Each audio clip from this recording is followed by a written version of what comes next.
La roue tourne. Dominique reste perplexe devant cette œuvre d'art. Il faut dire que pour elle aussi, la roue a tourné récemment. À 56 ans, elle a perdu un très bon job de cadre dirigeant dans les ressources humaines d'un grand groupe bancaire. Oh, c'est incroyable ça. Elle avait la responsabilité de centaines de personnes, gagnait 12 000 € net par mois, mais tout s'est arrêté brutalement, il y a 6 mois. Une nouvelle organisation a été mise en place et il y a eu des accords entre mon supérieur hiérarchique et moi sur la fonction qui m'était dévolue dans cette nouvelle organisation. Et donc nous nous sommes séparés. Pourtant, elle reste philosophe, ne se jette pas du matin au soir sur les annonces d'emploi et continue de s'offrir des petits plaisirs, comme cette exposition d'art brut à Montmartre. Ça a toujours fait partie de ma vie d'aller voir des expositions et de s'intéresser à l'art. Et donc, voilà, la vie ne s'arrête pas parce que je n'ai pas d'emploi fixe éventuellement aujourd'hui. Elle a aussi une autre raison d'être relativement décontractée. Elle touche le montant maximum des allocations chômage, très élevé chez nous. Une indemnité très confortable qui lui permet de voir venir. Mais comme elle n'est pas tout à fait du niveau de son ancien salaire, elle a quand même dû faire quelques sacrifices. Cette célibataire sans enfant a quitté son appartement de 80 mètres carrés avec terrasse dans l'Est parisien. Voilà, il y a quelques mois, j'habitais dans cet immeuble. J'ai mis mes dépenses en face de mes ressources et donc j'ai vendu cet appartement et j'ai souhaité anticiper et me placer dans la situation la pire où je ne retrouverai pas d'emploi et donc j'avais un prêt sur cet appartement que j'ai souhaité rembourser. Même si dorénavant, elle loue ce 2 pièces pour 1 200 € par mois, elle a de quoi voir venir. Pôle emploi lui verse une indemnité à faire pâlir d'envie l'immense majorité des chômeurs. Voici pour le mois de mars. Je pense que ça va être de l'ordre d'un peu moins de 6 000 €. 6 000 €, plus de 5 fois le SMIC.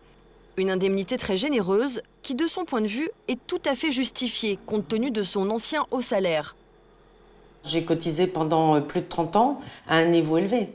Donc pourquoi je n'aurais pas accès à cette indemnisation comme tout autre salarié ? Dominique fait tout pour reprendre un bon emploi. Elle se forme et effectue des missions de conseil ponctuelles. Mais ce niveau élevé d'indemnisation des cadres entraîne parfois des dérives. Certes, ils sont globalement une bonne affaire pour l'assurance chômage. Ils cotisent beaucoup, 12 milliards, et coûtent peu, seulement 4 milliards. Malgré tout, leur forte indemnisation pose question. Quand l'UNEDIC calcule l'indemnité chômage de ces hauts salaires, la règle veut qu'ils touchent 57% de leur ancienne rémunération. Une allocation qui peut être versée pendant 2 ans, voire 3 ans s'ils ont plus de 50 ans. En moyenne, ils touchent 3 000 € par mois. Mais pour ceux qui étaient les mieux payés, ces indemnités peuvent atteindre des sommets, jusqu'à 6 100 € net. Alors avec des revenus aussi élevés, certains ne sont pas motivés pour reprendre vite une activité. Quelques-uns choisissent même de se la couler douce au soleil, aux frais de la collectivité. Demain, on part pour les Antilles. Mais les abus autour de ces allocations chômage très généreuses viennent aussi des entreprises. Elles les utilisent comme un argument pour convaincre les cadres les plus âgés de quitter l'entreprise et de se retrouver au chômage. Des pré-retraites déguisées aux frais de l'UNEDIC. D'avoir le couteau sous la gorge et de m'entendre dire ben voilà, prends ton chèque et pars. Ces allocations chômage les plus élevées ont-elles parfois des effets pervers qui peuvent nous coûter cher? On pourrait le croire à regarder Francis Lelong. Licencié de son poste de directeur d'une société de vente de meubles, il est au chômage depuis 16 mois. Pour toucher ses allocations, comme tous les chômeurs, chaque mois il se connecte au site de Pôle emploi. Il confirme qu'il est toujours à la recherche d'un job. On appelle ça l'actualisation.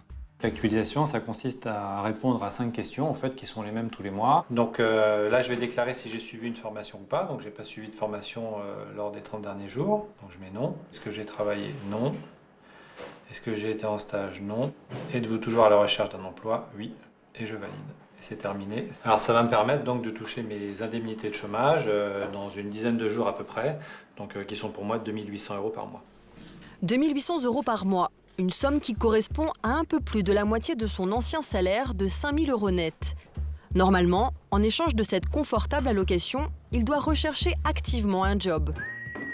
Même s'il passe bien quelques entretiens, la plupart de son temps, il fait tout autre chose.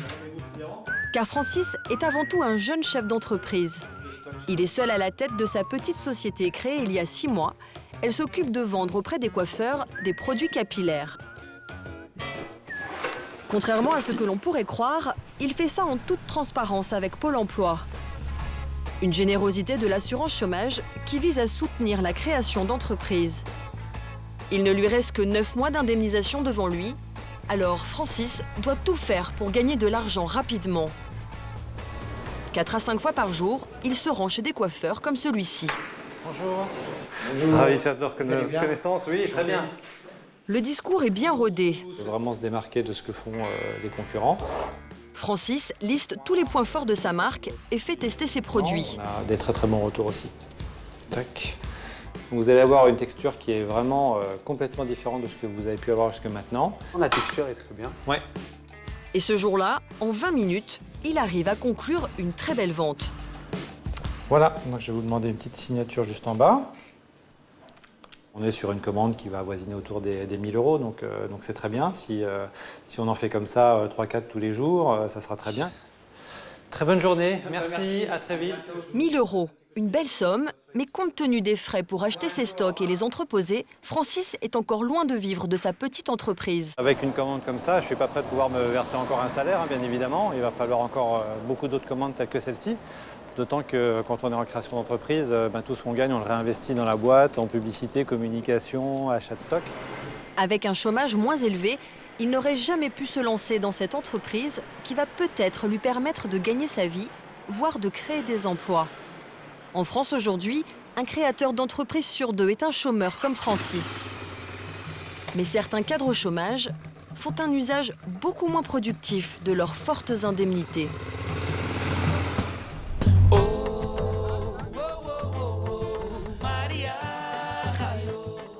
Nous n'imaginions pas que notre enquête nous emmènerait à 6 000 km de France, sous les tropiques, à Salvador de Bahia au Brésil.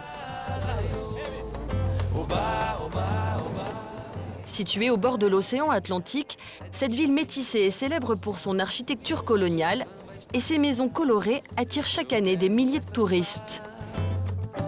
Parmi eux, Thomas, sa femme et leurs 2 enfants.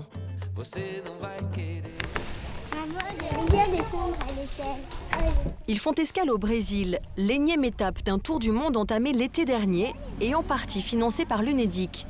Chaque fin de journée, ils embarquent sur ce petit bateau pour rejoindre un catamaran de 16 mètres de long. Ils naviguent sur ce voilier depuis 9 mois déjà. Tu vois, dès qu'on a passé le poteau, mais parce que là, là c'est le banc de sable. Hein. C'était un rêve de gosse pour Thomas. En fait, moi, depuis tout gamin, c'était ma passion. J'ai toujours navigué.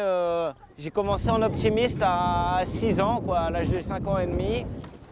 Pour vivre sa passion, Thomas a tout plaqué. Ras-le-bol de la grisaille parisienne, de son boulot trop stressant, il ne voyait jamais sa femme et ses enfants. Il décide de changer de cap et de s'offrir une parenthèse après une vie professionnelle bien chargée. J'ai été trader et j'ai été entrepreneur. Donc j'ai créé plusieurs entreprises, dont la dernière que j'ai vendue à un groupe avant notre voyage en fait. C'est donc l'Unédic qui la paye pour une part. Car il était aussi salarié de son ancienne entreprise, dans laquelle il gagnait 6 000 € net par mois. Aujourd'hui, officiellement au chômage, il touche 4 000 € d'indemnité mensuelle, ce qui lui a permis de rendre cette escapade confortable. Il y a des dépenses qu'on se permet, qu'on se permettra moins quand on n'aura plus les aides. Par exemple, là on est au Brésil, on est resté 3 mois, on a beaucoup voyagé, donc on a pu prendre des transports, aller dans des hôtels généralement tout en bas de l'échelle des prix, mais c'est vrai que sinon on aurait été obligé de rester tout le temps sur le bateau, quoi, qu'on a acheté comme une maison. Thomas profite de ses indemnités en toute illégalité. Il aurait dû déclarer son voyage à l'assurance chômage, qui le croit à Paris en train de chercher du travail. Son seul contact avec Pôle emploi, c'est l'actualisation qu'il fait à distance à chaque fin de mois. Il abuse de cette manière du système sans aucun complexe. D'une part, moi j'ai beaucoup cotisé déjà et si je ne touchais pas les ACDIC, ça serait un peu des cotisations payées pour rien. D'autre part, dans mon boulot précédent, j'ai créé plus de 20 emplois. Donc j'estime que j'ai plutôt bien aidé le système. Thomas compte poursuivre son voyage encore 1 an, l'esprit tranquille. Là, je fais un break avec la ferme intention de retravailler très dur après. Et certainement pas de rester au chômage à rien faire. Donc, non, j'ai pas de scrupules de ce point de vue-là. Demain, la petite famille prendra la mer pour 20 jours de navigation. Direction les Grenadines et ses plages paradisiaques. Pour ces cadres au chômage, faire une parenthèse en vivant des indemnités élevées, c'est plutôt tentant. Et le phénomène a tendance à prendre de l'ampleur, car ils ont aussi la possibilité de toucher le chômage sans pour autant devoir être licenciés. Ils détournent un nouveau dispositif, la rupture conventionnelle. Dans son usage normal, il s'agit de rendre plus simple la séparation entre un salarié et son patron. Exemple dans la banlieue nantaise, où Christophe veut quitter son job dans cette PME de services informatiques. Je te propose qu'on commence notre entretien. Ouais, très bien, j'y arrive. Cet ancien assistant de direction a tenté une reconversion pour devenir commercial. Bon, bah installe-toi, t'as qu'à te mettre... Mais il se sent mal dans cet emploi qui en fait ne lui convient pas. Cette expérience lui laisse un goût amer. C'est un échec, forcément, parce qu'on arrive à une rupture. Donc, je me suis rendu compte que c'est un métier qui demandait certainement d'autres compétences et peut-être un peu plus d'abnégation. Voilà, et on ne peut pas s'improviser finalement commercial comme ça. Il y a encore quelques temps, il aurait dû démissionner et donc ne pas toucher le chômage. J'ai édité le document CERFA. Mais grâce à ce formulaire, les choses vont se passer tout autrement. Il s'agit d'une rupture conventionnelle, une sorte de séparation à l'amiable. Il faut juste remplir le document et calculer les indemnités légales de départ auxquelles le salarié peut prétendre. Je t'ai indiqué la rémunération mensuelle brute moyenne. Donc il faut prendre la moyenne la plus élevée entre les 12 et les 3 derniers. Une formule savante basée sur la moyenne des derniers salaires et l'ancienneté du salarié. Christophe, qui est resté seulement 17 mois dans l'entreprise, ne touchera que 817 €. Une somme modeste, mais la rupture conventionnelle lui offre un avantage de taille. Contrairement à la démission, il va pouvoir bénéficier de l'assurance chômage. Le fait d'avoir en contrepartie un pourcentage de son salaire qui rentre tous les mois, c'est quand même plutôt rassurant. On a tous des impératifs. C'est bon. Le patron y trouve lui aussi son intérêt. Il se sépare d'un salarié qui ne lui donne plus satisfaction plus rapidement qu'avec un licenciement. Autre avantage, il a moins de risques d'être attaqué devant les prud'hommes, car en signant, Christophe confirme son accord pour la rupture. À tout à l'heure. Cette procédure simple et rapide a du succès. 350 000 ruptures conventionnelles sont signées chaque année. Dans cette masse, de plus en plus sont conclues au détriment de l'assurance chômage. Des abus qui viennent de tous bords, patrons comme salariés. Philippe Bouquet est un patron à cheval sur les principes. Il est à la tête de cette société spécialisée dans la tôlerie fine installée à Lisieux. 400 salariés fabriquent des pièces de métal, comme ces armoires qui permettent de stocker des serveurs informatiques et des outils de télécommunication. Ils signent régulièrement des ruptures conventionnelles, majoritairement avec des cadres. Une séparation à l'amiable qu'ils voient d'un bon œil tant que les intentions sont claires.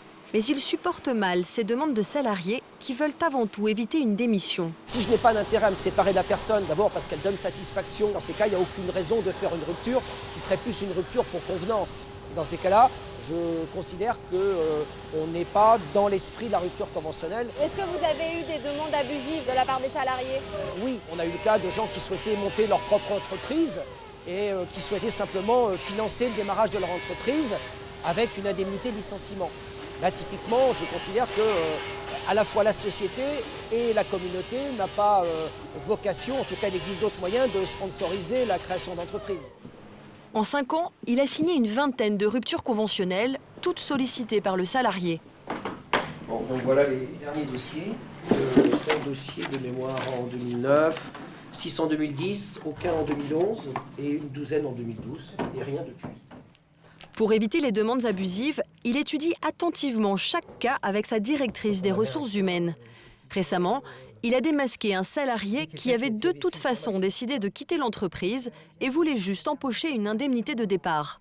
On a eu le cas où une personne a pu prétexter, une adéquation par rapport à un poste, auquel cas on l'a fait évoluer, on l'a fait changer de poste, on a respecté ses demandes pour adapter son poste de travail. Et au bout du compte, au bout de 3 semaines, la personne a démissionné parce qu'elle avait un emploi et qu'elle commençait la semaine suivante. Il a aussi refusé des demandes de salariés qui voulaient profiter du chômage. J'ai un cas récent d'une personne à qui on a refusé une rupture conventionnelle. C'était une personne qui souhaitait éventuellement prendre un petit peu de champ. Typiquement, c'est quelqu'un qui voulait simplement avoir, des indemnités tous les mois. Versées par qui ? Par les ACDIC, évidemment, par la collectivité. Donc c'est la collectivité qui aurait supporté cette période-là. Mais il n'y a pas que les salariés qui abusent. Ce qui coûte aussi cher à l'Unédic, c'est la façon dont les employeurs détournent la rupture conventionnelle. Cela leur permet de convaincre des seniors de quitter l'entreprise en leur faisant miroiter leurs indemnités chômage élevées. Une sorte de pré-retraite déguisée, un abus qui pèse lourdement sur les comptes de l'Unédic. Selon les syndicats, cela coûterait chaque année 800 millions d'euros.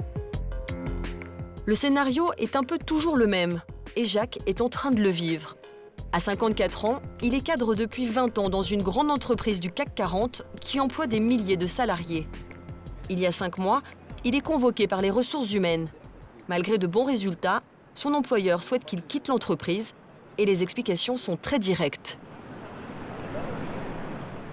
On n'a rien à te reprocher, tu as fait ton travail jusqu'ici de manière tout à fait correcte, mais comme on a des difficultés à te retrouver un emploi à l'intérieur du groupe, peut-être que tu pourrais trouver un emploi ailleurs en acceptant une rupture conventionnelle.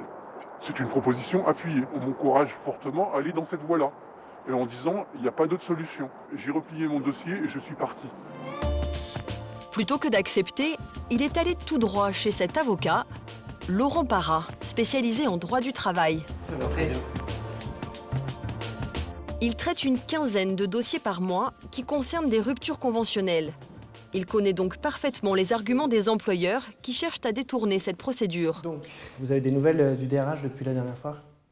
L'avocat en est convaincu. Dans le cas de Jacques, c'est clairement l'âge et le niveau de salaire qui posent problème. À 54 ans, il gagne 7 000 € bruts par mois, trop cher pour son employeur. Je trouve que la situation de ce monsieur, elle est caractéristique de ce que moi j'ai à connaître tous les jours vis-à-vis de salariés seniors.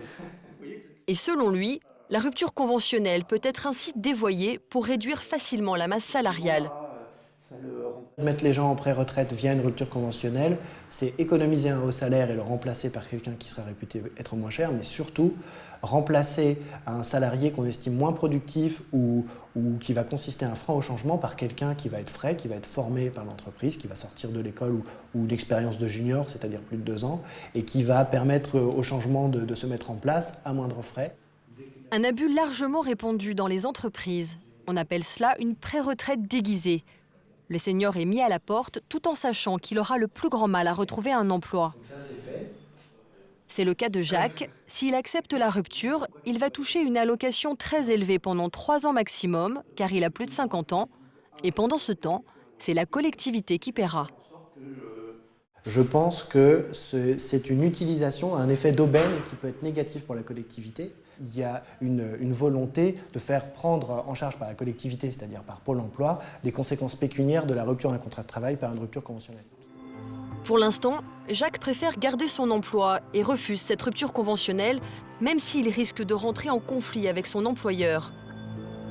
Mais la plupart du temps, ce type de manœuvre fonctionne.